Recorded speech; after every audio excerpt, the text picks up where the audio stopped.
साथी मित्रों एग्जाम साथी चैनल में आप सौનું हार्दिक स्वागत है। आज આપણે તમારી સમક્ષ ચોથો પાઠ એટલે કે ભારતનો જે સાહિત્યિક વારસો છે એ લાવ્યા છીએ। તો આ પાઠ તમે જાણો છો જીસીઆરટી ના જે પાઠ્યપુસ્તકો આવે છે એમાંથી ધોરણ 10 ના સામાજિક વિજ્ઞાનમાંથી લાવ્યા છે।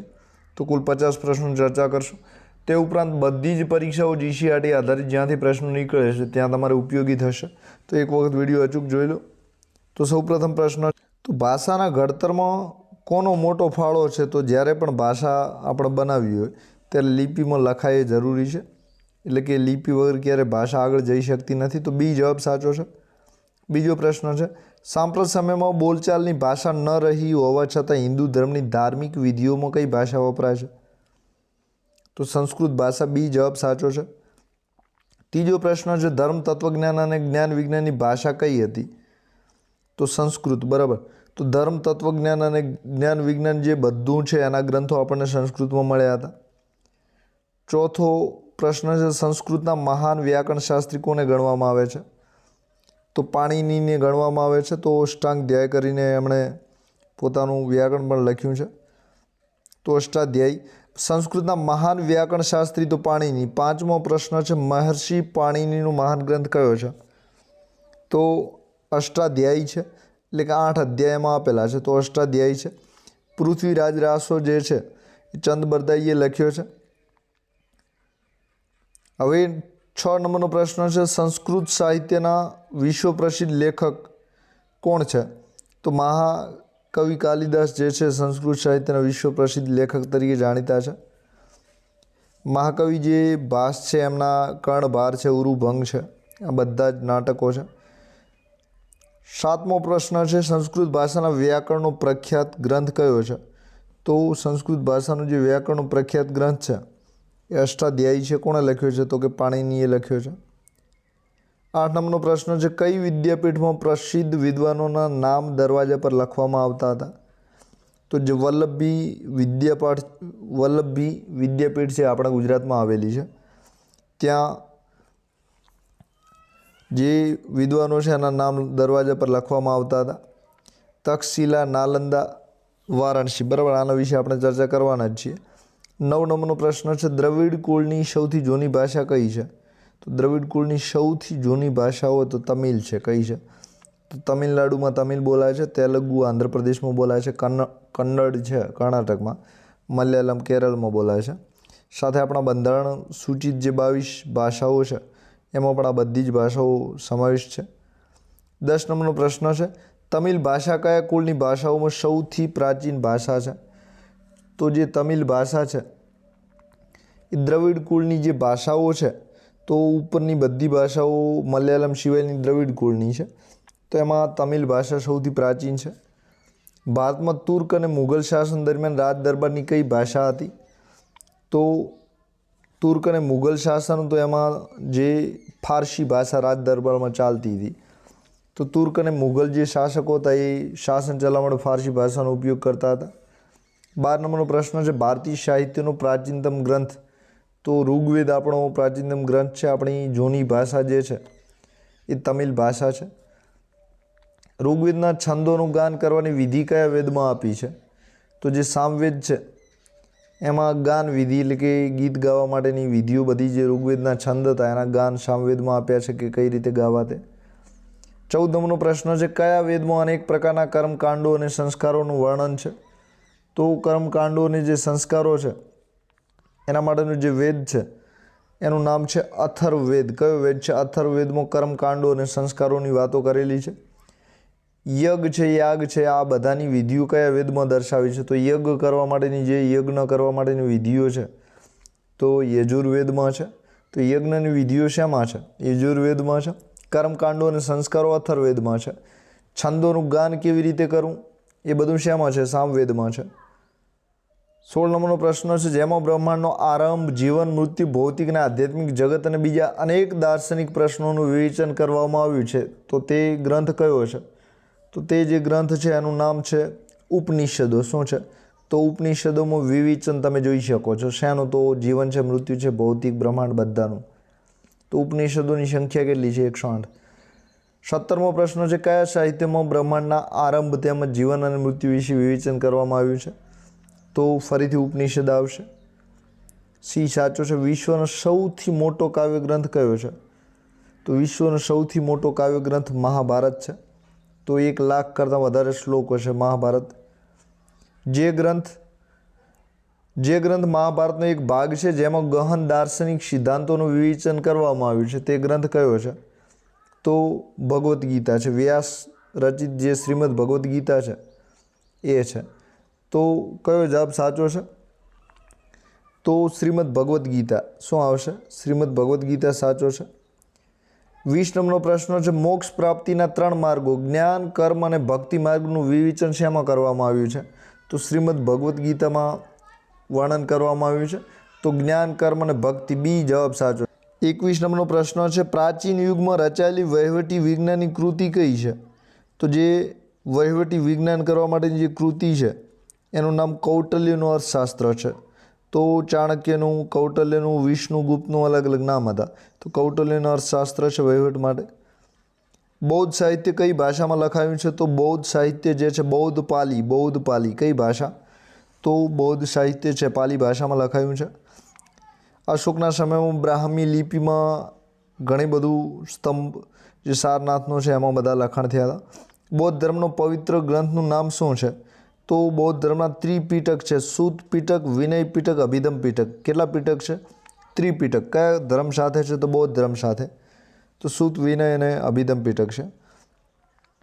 હવે 24મો પ્રશ્ન છે. કયો યુગ કાવ્ય અને નાટકના સુવર્ણ યુગ તરીકે ઓળખાય છે? તો ગુપ્ત યુગ છે એ કાવ્ય નાટકના સુવર્ણ યુગ તરીકે ઓળખાય છે. ગુજરાતમાં આપણે સોલંકી યુગ ઓળખાય છે. નીચેના પૈકી કયા લેખક વિશ્વ પ્રસિદ્ધ છે?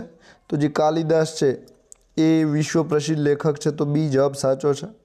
કાલિદાસના નાટકો પૈકી સર્વ ઉત્કૃષ્ટ નાટક કયું છે? તો અભિજ્ઞાન શાકુંતલમ જે છે એ સર્વ ઉત્કૃષ્ટ મનાય છે. સાથે મેઘદૂત, કુમાર સંભવ, ઋતુસંહાર, વિક્રમ ઉર્વશીયમ છે. તો આ બધા પણ કાલિદાસના છે, એટલે કે કાલિદાસની કૃતિઓ છે. 27મો સમ્રાટ હર્ષવર્ધનનું જીવનચરિત્ર, હર્ષચરિત્ર કોણે લખ્યું છે? તો જે હર્ષચરિત્ર છે એ બાણભટ્ટે લખ્યું છે. તો હર્ષનું ચરિત્ર બાણભટ્ટે લખ્યું છે. ઉત્તર રામચરિત્રના કર્તા કોણ છે? તો જે ઉત્તર રામચરિત્ર છે એને ભવભૂતિએ લખ્યું છે. તો ઉત્તર રામચરિત્ર ભવભૂતિએ લખ્યું છે. બી જવાબ સાચો છે. 29મો પ્રશ્ન છે. ભારવીનો પ્રસિદ્ધ ગ્રંથ કયો છે? તો જે ભારવી છે એમણે કિરાતા અર્જુન લખ્યું છે.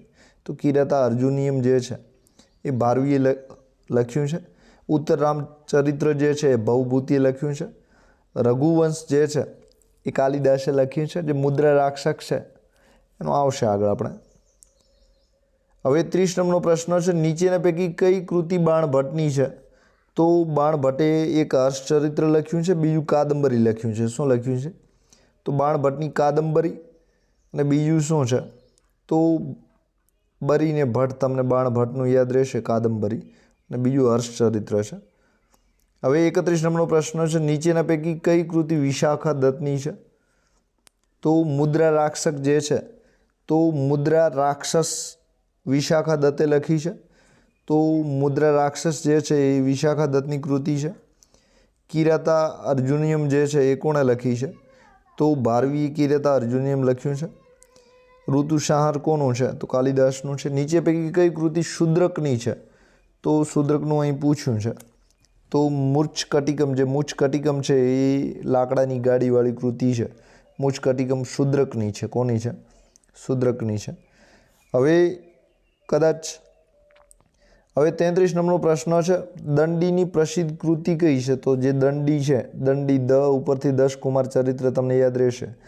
દંડીની 10 કુમાર ચરિત્ર, હર્ષચરિત્ર અને કાદંબરી છે બાણભટ્ટે લખી છે. રઘુવંશ જે છે એને કાલિદાસે લખી છે. મુદ્રા રાક્ષસ છે એને વિશાખ દત્તે લખી છે.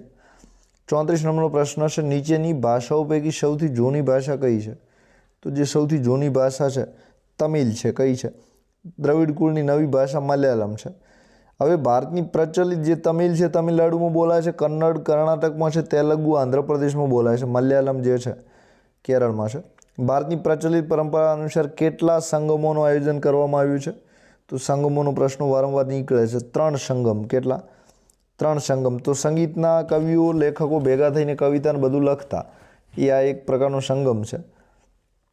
સંગમ સાહિત્યના ગ્રંથો પૈકી 8 કાવ્યનો જે સંકલનનો ગ્રંથ છે એનું નામ શું છે? તો એતુ થોકાઈ. એતુ એટલે 8 થાય છે અને થોકાઈ એટલે ગ્રંથ થાય છે. તો જે 8 કાવ્યોનો સંગ્રહ છે એતુ થોકાઈ તરીકે ઓળખાય છે. તોલકાપ્પિયમ વ્યાકરણનો ગ્રંથ છે. મણિમેખલા એક મહાકાવ્ય છે. હવે 37 નંબરનો પ્રશ્ન છે, સંગમ સાહિત્યના ગ્રંથો પૈકી વ્યાકરણ ગ્રંથ કયો છે? તો વ્યાકરણ ગ્રંથનું નામ શું છે? તોલકાપ્પિયમ છે. શું છે? તોલકાપ્પિયમ છે. તો તોલકાપ્પિયમ જે 8 કાવ્યો છે એમાં એતુ થોકાઈ તરીકે ઓળખાય છે. તોલકાપ્પિયમ છે એ વ્યાકરણ ગ્રંથ છે. કવિ તિરુવલ્લુવરનો પ્રખ્યાત ગ્રંથ કયો છે? તો આપણા વડાપ્રધાન છે તિરુવલ્લુવરને ઘણી વખત ઉલ્લેખ કરે છે. પોતે ખૂબ ચિંતનાત્મક વાક્યો લખ્યા છે. તો કવિ તિરુવલ્લુવરનો જે પ્રખ્યાત ગ્રંથ છે એનું નામ કુરલ છે. શું છે? કુરલ છે. તો આપણને તત્વચિંતન શીખવાડે છે. કવિ તિરુવલ્લુવરનો જે ગ્રંથ છે કુરલ, તો વર અને રલ તમને યાદ રહેશે, વર અને રલ. તો કુરલ તિરુવલ્લુવરનો ગ્રંથ છે. બી સાચું. તોલકાપ્પિયમ શાનો છે? વ્યાકરણનો ગ્રંથ છે. હવે 39 નંબરનો પ્રશ્ન છે, કથા સરિતસાગર ગ્રંથના કર્તા કોણ છે? તો જે કથા સરિતસાગર છે એના કર્તા સોમદેવ છે. કથા સરિતસાગર કોણે લખ્યું છે? સોમદેવ. તો ડી જવાબ સાચો છે. કાશ્મીરના ઇતિહાસને આલેખતો ગ્રંથ કયો છે? તો રાજતરંગિણી કરીને જે ગ્રંથ છે કાશ્મીરના ઇતિહાસને આલેખે છે. વારંવાર આ પ્રશ્ન પરીક્ષાઓમાં પૂછાયો છે. બરાબર. તો કાશ્મીરના ઇતિહાસને આલેખતો ગ્રંથ રાજતરંગિણી છે. કથા સરિતસાગર કોણે લખ્યો છે? તો કથા સરિતસાગર સોમદેવે લખ્યો છે. હવે 41 નંબરનો પ્રશ્ન છે, પ્રાચીન ભારતનો સર્વપ્રથમ ઐતિહાસિક ગ્રંથ કયો છે? તો આ પણ પ્રશ્ન પૂછે છે. તો જે રાજતરંગિણી ગ્રંથ છે કાશ્મીરનો ઇતિહાસ વર્ણવે છે એ ભારતનો સૌ પ્રથમ ઐતિહાસિક ગ્રંથ છે. તો ઇતિહાસનો ગ્રંથ રાજતરંગિણી છે. 42 નંબરનો પ્રશ્ન છે, જયદેવનો પ્રસિદ્ધ કાવ્ય ગ્રંથ કયો છે? તો જે જયદેવ છે હમણાં ગીત ગોવિંદ લખ્યું છે. તો 42નો એ ગીત ગોવિંદ પૃથ્વીરાજ રાસો ચંદ બરદઈએ લખ્યું છે. હર્ષચરિત્ર છે બાણભટ્ટે લખ્યું છે. ઋતુસંહાર કોણે લખ્યું છે? કાલિદાસ છે. 43મો રાજતરંગિણી ગ્રંથના કર્તા કોણ છે? તો રાજતરંગિણી ગ્રંથ જે છે કલ્હણે લખ્યું છે. કાશ્મીરનો ઇતિહાસ છે. સૌપ્રથમ ઐતિહાસિક ગ્રંથ છે ભારતનો. કલ્હણ. શું નામ છે? કલ્હણ છે. સોમદેવનું શું છે? કથા સરિતસાગર છે. જયદેવનું ગીત ગોવિંદ છે. 44મો કવિ ચંદ બરદાઈનો કયો ગ્રંથ હિન્દી સાહિત્યનો પ્રારંભિક ગ્રંથ છે? તો હિન્દી સાહિત્યનો સૌ પ્રથમ ગ્રંથ હોય એવો કયો છે? તો પૃથ્વીરાજ રાસો. કઈ છે? પૃથ્વીરાજ રાસો. તો પૃથ્વીરાજ ચૌહાણ જે છે એમનું ચરિત્ર આમાં લખેલું છે. હવે 45મો પ્રશ્ન છે, પૃથ્વીરાજ રાસો ગ્રંથના કર્તા કોણ છે? તો હમણાં જ આપણે વાત કરી દીધી છે, ચંદ બરદાઈ. કોણ છે? ચંદ બરદાઈ. હવે 46મો પ્રશ્ન છે, અહીં બરદાઈ છે પણ થોડું ભૂલથી લખાયું છે. હવે કયા ગ્રંથની રચનાથી હિન્દી સાહિત્ય જગતમાં વીરગાથા યુગનો પ્રારંભ થાય છે? તો જે પૃથ્વીરાજ રાસા છે, પૃથ્વીરાજ રાસો, એનાથી વીરગાથા એટલે કે જે સાહસ કર્યા છે એ દેખાય છે. ચંદ બરદાઈ. 47મો શંકરાચાર્યની મુખ્ય રચના કઈ છે? તો જે શંકરાચાર્ય છે એમણે ભાષ્ય લખ્યા છે. શું લખ્યા છે? ભાષ્ય લખ્યા છે. ડી સાચું છે. નૃપતુંગે કન્નડ ભાષામાં કયો ગ્રંથ રચ્યો છે? તો જે નૃપતુંગ છે એમણે કવિરાજ માર્ગ લખ્યો છે. તો નૃપતુંગે કન્નડ ભાષામાં કવિરાજ માર્ગ. બરાબર. 49મો કવિ પંપાએ કન્નડ ભાષામાં જૈન તીર્થંકરોના જીવન સંબંધી કઈ કૃતિ રચી છે? તો આદિપુરાણ. કઈ કૃતિ છે? આદિપુરાણ. કોણે? કવિ પંપાએ કન્નડ ભાષામાં. 50મો પ્રશ્ન છે, કવિ પંપાએ મહાભારતના વિષય વસ્તુ આધારિત કઈ રચના કરી છે? તો મહાભારત આધારિત વિક્રમ અર્જુન જયંતી. વિક્રમ અર્જુનની જે જયંતી છે બી સાચું છે. તો આપણે અહીં ચર્ચાનો વિરામ આપીએ છીએ. આપ સૌનો આભાર. Thank you very much. ચેનલને સબસ્ક્રાઈબ કરી લેજો, વિડીયો શેર કરી લેજો. Thank you.